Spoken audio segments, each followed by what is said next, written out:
राष्ट्रवादी शरदचंद्र पवार पक्षाचे दिंडोरी लोकसभा मतदारसंघाचे खासदार भास्कर भगरे यांनी राज्य सरकारचा बनावट GR पाठवत अधिकाऱ्यांच्या नावाखाली निधीचा अपहार केल्याचा आरोप करण्यात येत असून या प्रकरणी आता खासदारांची चौकशी करण्यात येणार असल्याची हमी राज्याचे महाधिवक्ता डॉक्टर बिरेंद्र सराफ यांनी दिली आहे। त्यामुळे खासदार भगरे आता वादाच्या भोवऱ्यात अडकण्याची चिन्हे दिसत आहेत। सदर प्रकरण न्यायप्रविष्ट करण्यात आले आहे।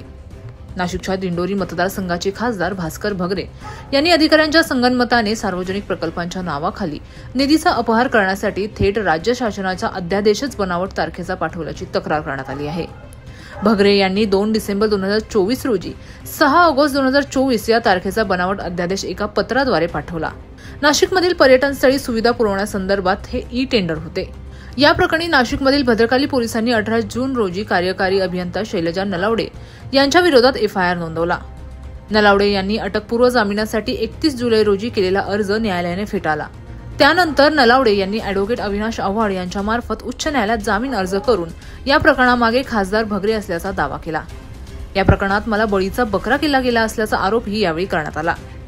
या प्रकरणी न्यायमूर्ती माधव जामदार यांनी प्राथमिक सुनावणीअंती नलावडे यांना अटकेपासून अंतरिम संरक्षण दिले, परंतु न्यायालयाने राज्य सरकारला फटकारले असून या प्रकरणी खासदारांची चौकशी करणार का अशी विचारणा केली जाते। यावर पोलिसांकडून खासदारांचीही चौकशी होईल अशी हमी राज्य सरकारतर्फे महाधिवक्ता डॉक्टर बिरेंद्र सराफ यांनी दिली आहे। सदर प्रकरण हे न्यायालयात आहे, त्यामुळे यावर अधिक बोलणे उचित होणार नाही। या प्रकरणाशी माझा काहीही संबंध नाही, मी तसे पत्रही दिले आहे। भास्कर भगरे, खासदार दिंडोरी।